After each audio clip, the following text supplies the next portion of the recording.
Cabinet has approved the strategic framework for electric mobility, which will guide the introduction of electric vehicles in Jamaica. The announcement was made by the minister responsible for such matters, Daryl Vaz, during his contribution to the 2022-2023 sectoral debate in the House of Representatives on Tuesday. We are now waiting on the fiscal policy framework, which we expect to come to Cabinet hopefully by Monday of next week.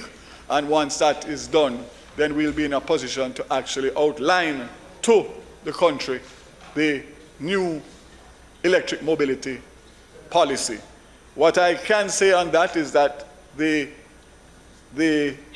manufacturers of these electric vehicles will not consider Jamaica or any other country until a policy has been tabled as a government policy. Mr. Vaz says that an electric vehicle council has been established and will oversee and review any policies, legislation and regulations related to the deployment of EVs in Jamaica, and comment and provide feedback on matters relating to the safety and sustainability of EV technologies contemplated for the country.